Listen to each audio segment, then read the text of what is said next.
E aí, pessoal, terceiro ano, estamos aqui para continuar nossos estudos. A gente vai começar a estudar daqui para frente reações orgânicas, que já é a leva final de conteúdos do terceiro ano, né? A gente basicamente encerra o nosso ano nessa parte de reações. E hoje a gente vai falar sobre reações de substituição. E eu até fiz uma montagem aqui na internet, beleza?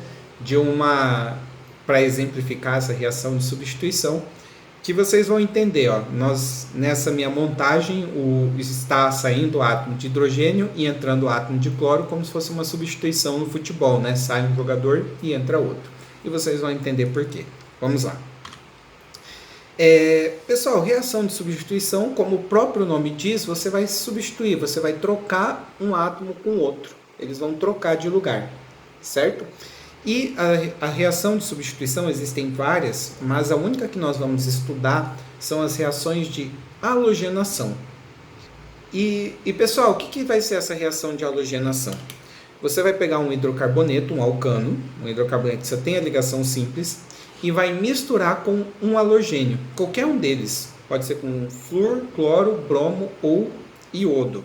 Lembrando que os halogênios, eles na natureza, eles estão sempre em pares quando estão em substâncias simples. Tá? Misturou o seu hidrocarboneto com o seu halogênio, você vai esquentar e submeter essas misturas a uma luz de comprimento de onda específico. E aí cada caso é uma luz diferente aí, de uma cor diferente que você vai usar. Beleza? Misturou essas duas substâncias, esquentou e deixou exposta a luz, um halogênio vai trocar de lugar com hidrogênio. Então nós vamos ter a reação de substituição. Vamos fazer para nós entendermos melhor?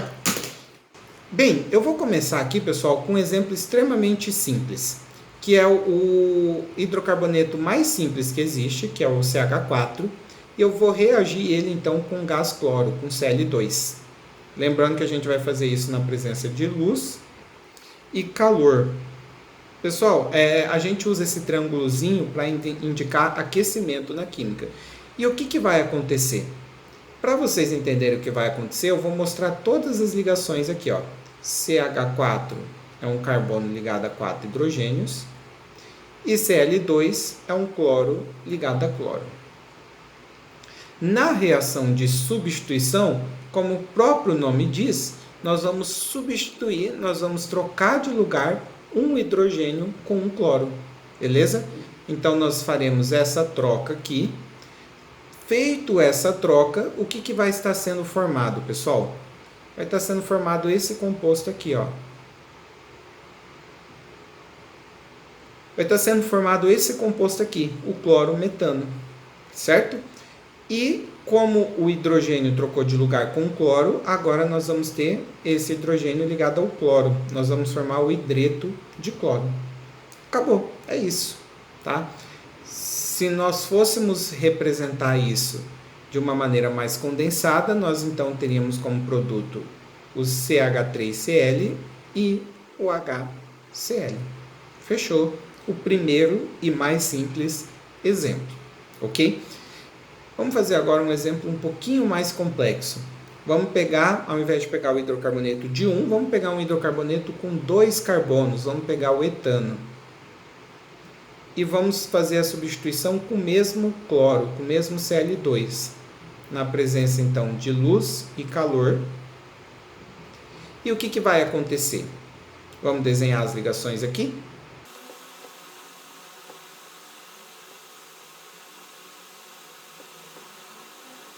Nós vamos trocar um hidrogênio de lugar com cloro. Simples. Então eu vou escolher esse hidrogênio, vou trocar de lugar com esse cloro. E aí nós vamos ter como produto isso aqui.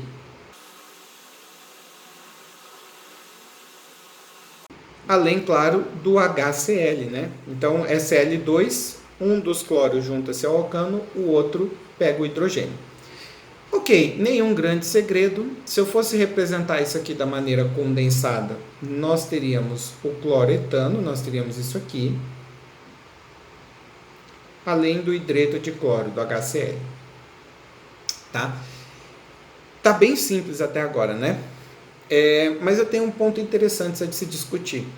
Eu estou sempre optando, pessoal, por trocar esse hidrogênio aqui mais próximo, tá? Por uma questão só visual.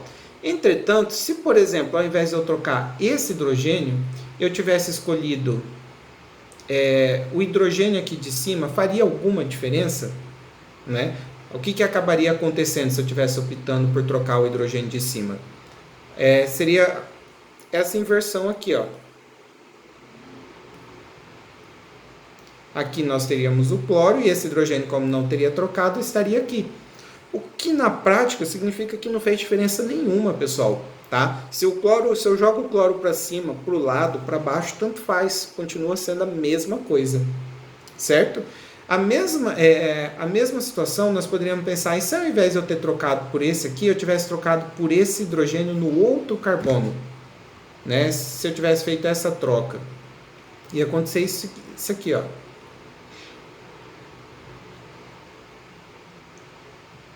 O que continua não fazendo muita diferença, por quê? Porque, galera, eu troquei o carbono na qual o cloro se liga, tá? Mas, estando no carbono do lado direito ou no carbono do lado esquerdo, o cloro ele está na posição 1, né? Nesse caso aqui. Então, nesse caso, tanto faz qualquer um dos 6 hidrogênios aqui, ó, dos 6 possíveis lugares onde eu poderia trocar, eu acabo resultando no mesmo composto. Tá? Que é um composto que tem um cloro ligado no carbono 1. No caso de cima é mais simples ainda, né? Qualquer um dos 4 hidrogênios que eu optar por trocar vai dar na mesma. Mas a pergunta é, será que vai ser sempre assim? E é isso que nós vamos ver agora. A gente vai aumentar o nosso composto. Dessa vez a gente vai pegar o propano, que tem 3 carbonos. Vamos então fazer a substituição com cloro. E agora? Vou desenhar aqui as ligações.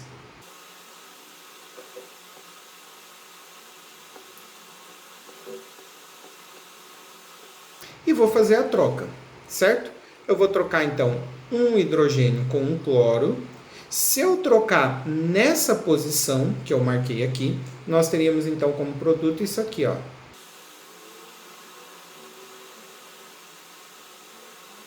Beleza? Bem, se eu trocar nesse hidrogênio, nesse aqui de cima ou nesse aqui de baixo, tanto faz, tá? Continua, nos três casos o cloro continua ligado ao mesmo carbono e tanto faz se você coloca o cloro em cima, embaixo, direita, isso é indiferente. Entretanto, se ao invés de eu trocar nos hidrogênios desse carbono, eu trocar no hidrogênio do carbono do meio, aí o negócio muda de cara. Vamos desenhar?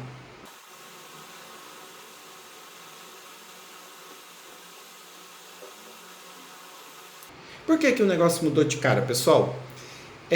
No caso de cima, o cloro ele está ligado no carbono da ponta, no carbono 1. No caso de baixo, o cloro está ligado no carbono do meio, no carbono 2. O composto de cima ele é diferente, ele é distinto do composto de baixo. Ele é um isômero de posição. Tá? Possuem a mesma fórmula, mas são compostos diferentes. Muda a posição do cloro. Ou seja, se eu optar por trocar em um desses 3 carbonos da ponta e eu optar por trocar em um desses 2 aqui do meio, o composto que vai ser formado vai ser diferente, dependendo aí do hidrogênio que for substituído, certo? E a gente pode pensar também, ó, existe a possibilidade de nós trocarmos no hidrogênios, em qualquer um dos 3 hidrogênios da outra ponta, que daria como produto isso aqui, ó.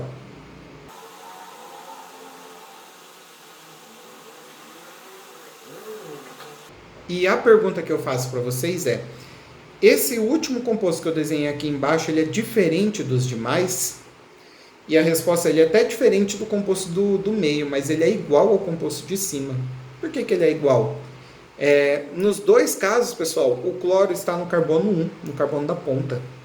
Tá? Se eu fosse nomear esses compostos, esse aqui seria o 1-cloro-propano.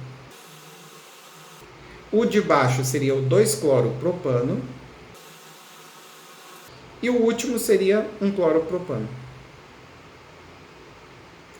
Ou seja, a conclusão que eu posso tirar desse último composto é que ele é idêntico ao de cima. Como ele é idêntico, eu não preciso desenhar ele, tá? Eu posso ignorar, né? Eu já desenhei, ele não precisa aparecer de novo, ele não precisa estar aqui repetido. Então eu vou apagar. Então o que acontece, pessoal? Na verdade, cada um desses hidrogênios aqui que eu marquei de amarelo, de laranja, tá? Dá na mesma, tá? Se eu optar por qualquer um desses três, dá na mesma se eu optasse pelos outros três vermelhos. Então, nesse caso, existem duas possibilidades de compostos diferentes a ser formado. Né? Uma das possibilidades é optar por um desses hidrogênios vermelho e a outra é optar por um desses hidrogênios verdes. E o que vai acontecer na prática é que vai ser formado os dois possíveis produtos. Tá? Então, se eu fizer essa reação, ao fim do processo eu vou ter um cloropropano, eu também vou ter 2 cloropropano, além, claro, não posso esquecer que eu vou ter HCl, tá? Porque afinal o hidrogênio trocou de lugar com cloro, formou um HCl, certo? Então nós vamos pegar um monte de moléculas de propano, vamos reagir com moléculas de Cl2, algumas delas vão virar um cloropropano e outras vão virar 2 cloropropano. Nós vamos ter dois possíveis produtos diferentes.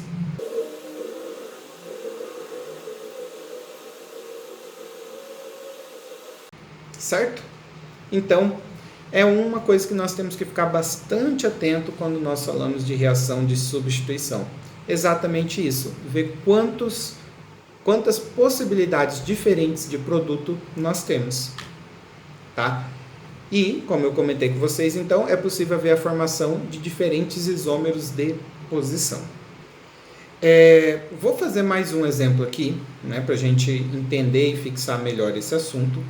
Vou dessa vez pegar o pentano, que são 5 carbonos. Vou pegar um halogênio diferente dessa vez, vou pegar o bromo, certo? E nós vamos estudar aqui, pessoal, quantos possíveis produtos vão ser formados. E o que eu vou fazer? Para nós não perdermos muito tempo, eu não vou mais ficar desenhando todas as ligações igual nós estávamos fazendo antes. Nós vamos avaliar possibilidades.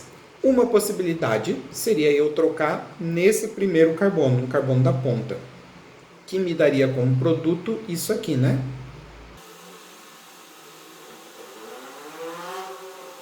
Ó, uma coisa que tem que ficar bem atento. Era CH3, virou CH2, porque tirou um hidrogênio e entrou quem no lugar do hidrogênio? O bromo. Tá? E nesse caso aqui, ó, para ficar mais fácil de identificar, nós formamos o 1-bromo-propano. Pentano, desculpa. Certo. Avaliamos a primeira possibilidade. Segunda possibilidade, trocar nesse carbono aqui. Se eu trocar nesse carbono que eu estou marcando de verde, será que eu vou ter um produto diferente? Vamos desenhar?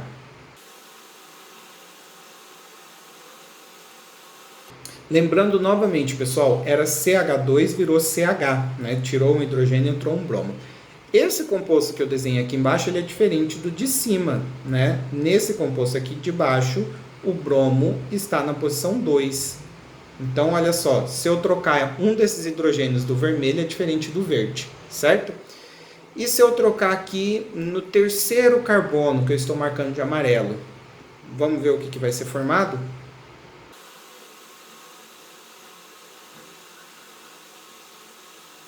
E galera, esse composto que acabou de ser formado, o bromo está bem no carbono do meio, ele está no carbono da posição 3. Então nós vamos ter o 3-bromo pentano, que é diferente dos anteriores. Então até agora eu já consegui formar 3 coisas diferentes, ok? Vamos continuar. E se eu trocar aqui, ó, nesse carbono que eu estou marcando de roxo? Bem, qual que seria o possível produto?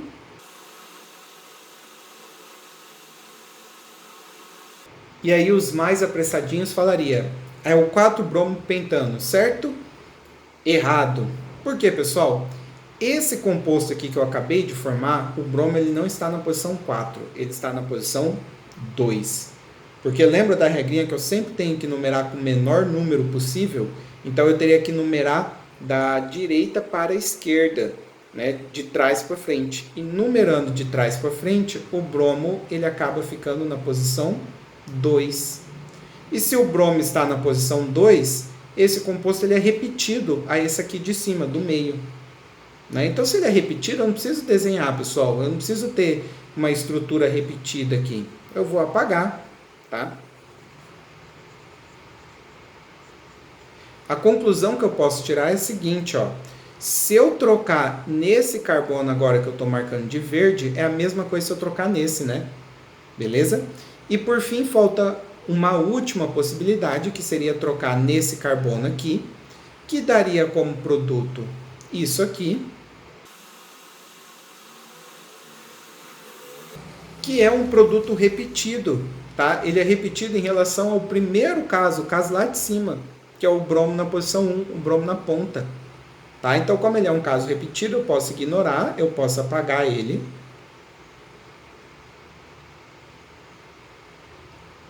Tá? Na conclusão que eu posso tirar, que se eu trocar nessa ponta da direita ou da esquerda, dá na mesma, eu formo o mesmo produto. Tá? Então, produtos orgânicos diferentes que eu posso formar são esses três aqui que vocês estão vendo, além, claro, do HBr, né? Porque era BR2, um dos bromos se juntou ao composto orgânico e o outro pegou o H que saiu. Tá? Então, essa situação que vocês estão vendo aqui, você forma três compostos orgânicos diferentes, isômeros de posição, além do HBr. Correto? Vamos fazer um exercício de exemplo aqui, ó. Ele pergunta para nós, pessoal, quantos compostos orgânicos diferentes podemos formar na reação de monocloração do metilbutano. Tá? Metilbutano, but é 4 carbonos, e metil tem que ter uma ramificação aqui nesses 4 carbonos. Então, nós temos uma cadeia principal com 4 e uma ramificação. Pode ser em qualquer um desses 2 carbonos do meio, só não pode ser na ponta. E uma monocloração significa que eu vou fazer uma reação com cloro, com Cl2. Tá? Mono significa que eu vou trocar uma única vez. Daqui a pouco vocês vão ver o que pode ser diferente disso. Pessoal, a princípio, quantas possibilidades eu tenho aqui? Ó? Eu tenho 1, 2, 3, 4, 5. A princípio, eu tenho 5 possibilidades. Tá? Porque são 5 carbonos que possuem hidrogênio, na qual eu posso fazer a troca. Dessas 5 possibilidades, eu vou ter que avaliar quantas delas são repetidas. Tá? E eu vou começar, então, trocando aqui, ó, no primeiro carbono.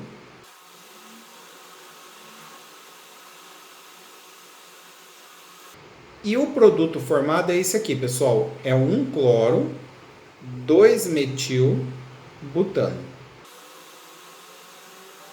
Nesse caso aqui, pessoal, eu tive que indicar a posição do metil, porque o cloro ele fixa qual que é o carbono 1.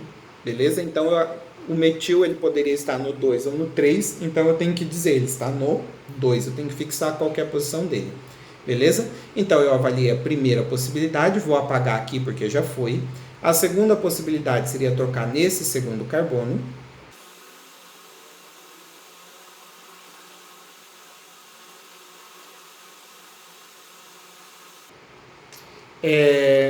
Esse composto que eu acabei de desenhar, ele é diferente do de cima, né? Porque nele tanto o cloro quanto o metil estão na posição 2.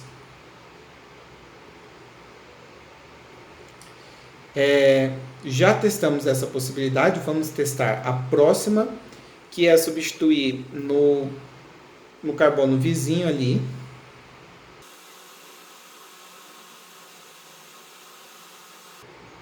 E novamente, pessoal, esse composto aqui ele é diferente dos demais, tá? Na hora de nomear ele aqui, tanto faz por onde você começa a numerar, né? Porque ou o metil ou o cloro fica na posição 2, eu vou fazer o seguinte, eu vou manter o metil na posição 2 e vou falar que o cloro está na posição 3.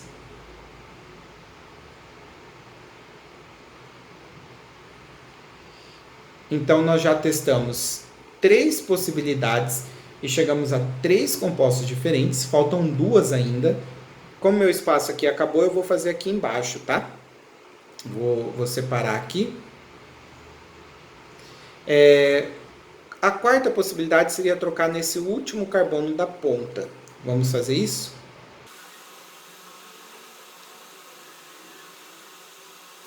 Esse composto que eu acabei de desenhar, ele é diferente dos outros?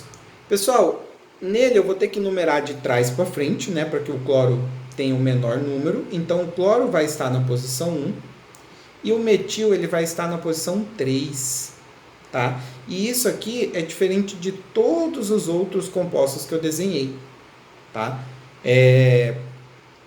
Então, até agora eu já consegui 4 compostos diferentes. Falta a quinta e última possibilidade, que é trocar no carbono lá em cima.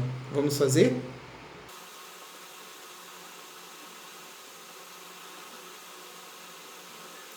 E esse aqui, aparentemente, ele parece ser diferente de todos os outros. Mas ele não é. Ele é igual a um dos que já foram. Porque o que acontece aqui, pessoal? O cloro, eu troquei ele na ramificação, né? Só que essa ramificação, ela deixou de ser ramificação. Ela passou a fazer parte da cadeia principal, justamente por conta desse cloro que está ligado a ela, tá? Então, a cadeia principal é essa parte que eu desenhei de verde, de 4 carbonos, que é o butano, ok? E olha, o cloro está ligado no primeiro carbono, na ponta. Então, o cloro está na posição 1. Enquanto esse carbono aqui ficou de fora, ele é ramificação. E ele está ligado ao segundo. Ele está na posição 2. Só que 1 cloro, 2-metilbutano é idêntico ao primeiro composto que nós desenhamos, né? Tá? Então, como ele é idêntico, ele é repetido, ele não conta. E se ele não conta, eu vou apagar. Ou seja, pessoal, trocar nesse carbono da ramificação ou nesse da ponta dá na mesma. E a conclusão que nós podemos tirar aqui é que das 5 possibilidades de troca que nós tínhamos, tá? 4 deram produtos diferentes e uma deu produto repetido. Tá? Então, eu vou formar 4 compostos orgânicos, que são os 4 que vocês estão vendo desenhado aqui, além de um produto inorgânico, que é o HCl. Certo? Então é isso, turma. Você vê quantas possibilidades você tem e você vai testando uma por uma para saber quantos possíveis produtos haverá. E uma coisa importante é a gente saber que é possível fazer mais do que uma substituição, tá? Que é o caso aqui que eu pergunto no exercício 2, quais os possíveis produtos obtidos na dibromação do betano? Pessoal, metano é um carbono, dibromação eu vou fazer 2 trocas, tá? Se fosse a bromação normal, você trocaria um hidrogênio por bromo e esse hidrogênio se ligaria ao outro bromo, certo? Isso é o que nós chamamos de monobromação. Você está fazendo uma troca. Só que esse exercício, ele pediu para nós uma dibromação. Ou seja, nós vamos fazer 2 trocas. E aí, o que eu mudo, galera? Eu mudo o seguinte, eu vou passar a ter 2 bromos. Como eu vou fazer 2 trocas, ao invés de eu tirar um hidrogênio, eu vou tirar 2. Ok? Então, ao invés de ficar CH3, vai virar o quê? Vai virar CH2. E no lugar desses 2 hidrogênios vão entrar 2 bromos. Tá? E como esse processo se repetiu 2 vezes, eu vou formar 2 HBr. Para quem não visualizou, o que eu estou fazendo é isso aqui, ó.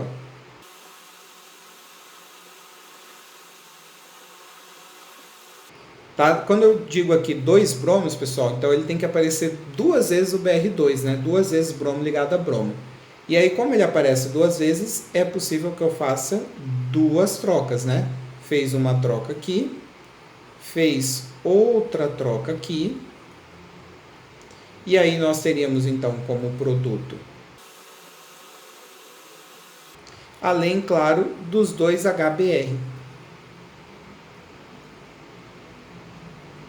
Tá?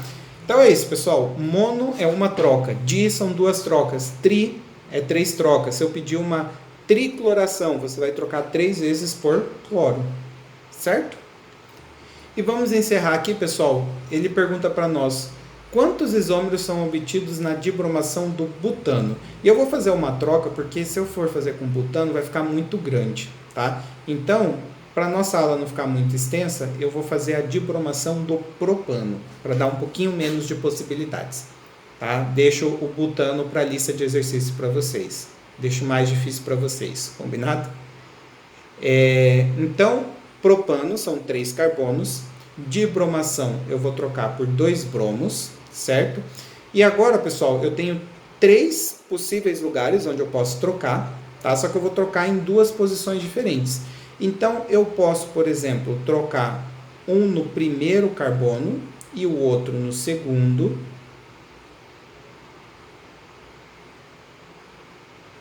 Certo? Poderia trocar um em cada ponta.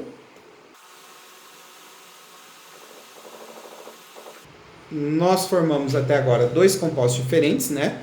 Aqui na posição 1 e 2, aqui na posição 1 e 3. Alguns de vocês podem falar, professor, posso fazer na posição 2 e 3? E a resposta é não.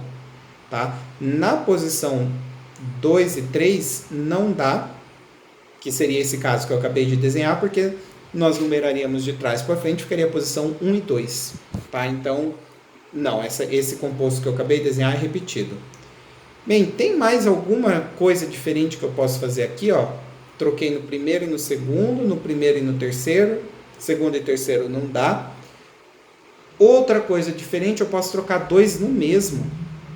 Tá? Então, eu posso, por exemplo, colocar 2 no primeiro carbono.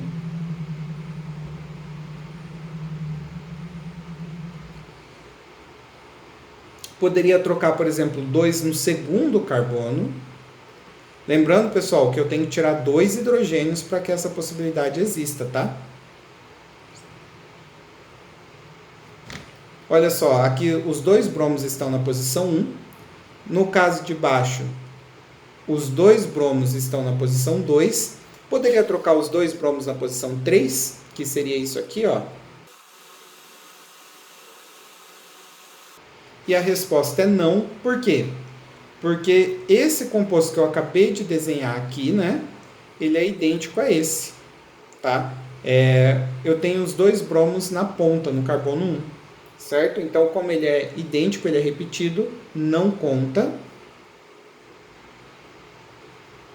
Tá? Eu tenho esses 4 possíveis produtos orgânicos diferentes, além de também estar formando 2HBr. Certo? Então é isso. Vai ficar testando quantas possibilidades existem, quantos isômeros vão ser formados. Fechamos, pessoal?